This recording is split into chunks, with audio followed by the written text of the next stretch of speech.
സങ്കീർത്തനം 85. കർത്താവെ, അങ്ങയുടെ ദേശത്തോട് അങ്ങ് കാരുണ്യം കാണിച്ചു. യാക്കോബിന്റെ ഭാഗധേയം അവിടുന്ന് പുനഃസ്ഥാപിച്ചു. അങ്ങയുടെ ജനത്തിന്റെ അകൃത്യം അങ്ങ് മറന്നു. അവരുടെ പാപം അവിടുന്ന് ക്ഷമിച്ചു. അങ്ങ് എല്ലാ ക്രോധവും പിൻവലിച്ചു.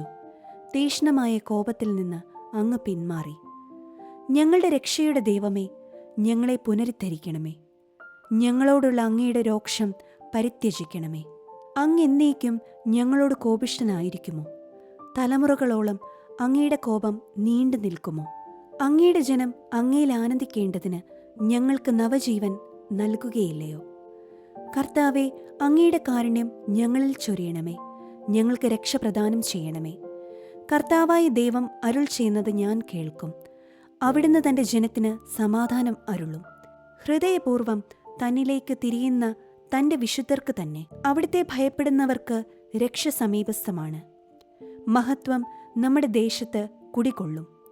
കാരുണ്യവും വിശ്വസ്തതയും തമ്മിൽ ആശ്ലേഷിക്കും. നീതിയും സമാധാനവും പരസ്പരം ചുംബിക്കും. ഭൂമിയിൽ വിശ്വസ്തത മുളയെടുക്കും.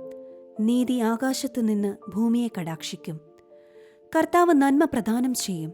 നമ്മുടെ ദേശം സമൃദ്ധമായി വിളവ് നൽകും. നീതി അവിടുത്തെ മുൻപിൽ നടന്ന് അവിടത്തേക്ക് വഴിയൊരുക്കും.